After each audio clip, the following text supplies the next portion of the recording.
Hello అండి. కుక్కర్లో bagara rice ఎలా తయారు చేసుకోవాలో చూద్దాము. 3 టేబుల్ స్పూన్లు ఘీ వేసుకున్నానండి. 2 యాలకులు, 2 చెక్క పువ్వు, 4 లవంగాలు, 1 స్పూన్ షాజీరా, కొంచెం సోంపు, 2 బిర్యానీ ఆకులు వేసానండి. అవి హీట్ అయ్యాక సన్నగా తరిగిన ఒక చిన్న ఉల్లిపాయ, 4 పచ్చిమిర్చి దోరగా వేయించుకుందాము. 1 స్పూన్ అల్లం వెల్లుల్లి, ఒక చిన్న టమాటా, గరం మసాలా, ధనియా జీలకర్ర పౌడర్, కొంచెం కొత్తిమీర అన్నీ లో ఫ్లేమ్లో పెట్టి మంచిగా మగ్గించుకుందాము.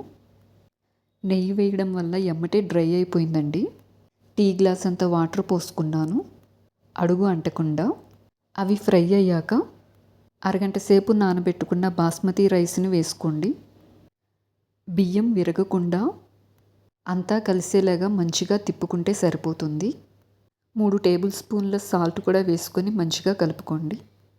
నిమ్మకాయ హాఫ్ బద్ద సరిపోతుందండి.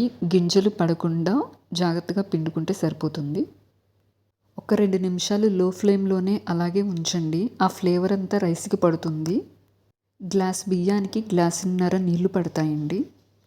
ఉప్పు ఏమైనా సరి చేసుకోవాలనుకుంటే ఇప్పుడే అడ్జస్ట్ చేసుకోవచ్చు. ఇంకా కుక్కర్ మూత పెట్టుకొని విజిల్ పెట్టేసుకుందాము. చిన్న విజిల్ అయితే 3 వస్తే సరిపోతుంది. పెద్ద విజిల్ అయితే 2 వస్తే సరిపోతాయి. చాలా ఈజీగా సూపర్ ఫాస్ట్గా అయిపోతుందండి. టైం సేవ్ అవుతుంది. సేమ్ ప్రాసెస్ నార్మల్ రైస్తో అయినా చేసుకోవచ్చండి.